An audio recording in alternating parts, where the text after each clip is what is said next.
Hello everyone! Hello mga ka-momshies! Welcome back again to my YouTube channel!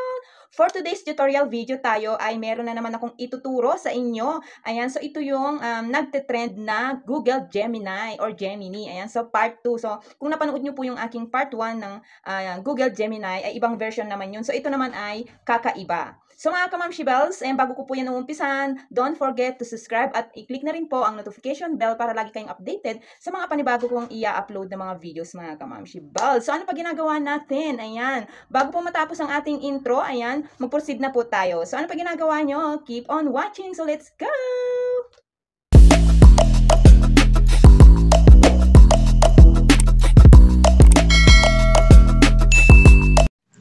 So, ayan mga ka-momshies, andito na po ako sa screen ng aking phone. So, hanapin lang po natin ang Play Store.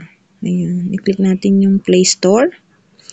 So, ang i-search natin dito ay ang Google Gemini or Gemini. Ayan, Google Gemini. Ayan, so i-click po natin yan or i-search. Ayan. So, ngayon, meron na po akong na-install. Ayan. So, i-open lang natin siya.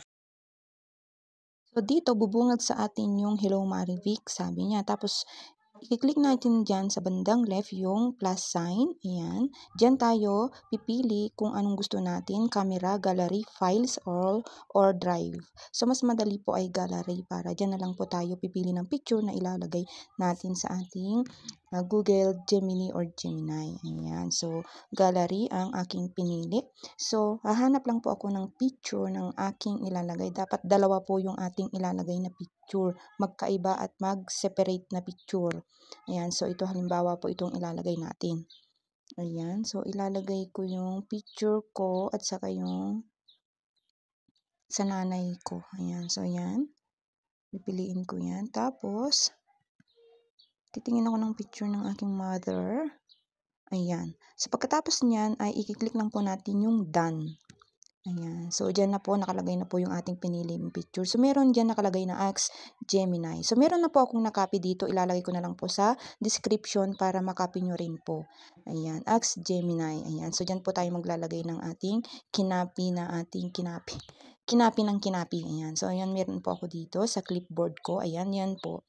So, pagkatapos niyan, nakalagay na po yung ating prompt.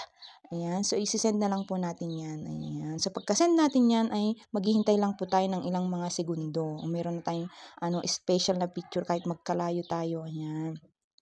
Maghintay lang po tayo kasi i-generating image pa yan ni Google Gemini.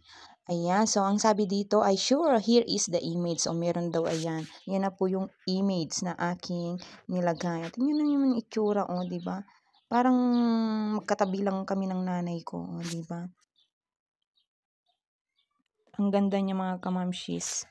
Ayan. So, kung gusto nyong magkaroon ng ganitong picture, ilalagay ko po sa description yung prompt para makopy nyo. Ayan. So, huwag nyo na rin pong kalimutang mag-like, comment, and share. Ayan. So, kung gusto nyo pong i-download, meron pong sign dyan sa bandang right side. Ayan. Para ma-save nyo na po sa gallery nyo. Ayan. So, mga ka-momshies, hanggang dito na lamang po ang ating tutorial. Sana po ay nakuha nyo. Ayan. See you next my videos. Ito na naman ang ka-momshi nyo na nagsasabing mag-iingat po kayo lagi. Ayan. Sa mga ka-momshies, see you next my video. Babus. Ingat-ingat kayo lagi.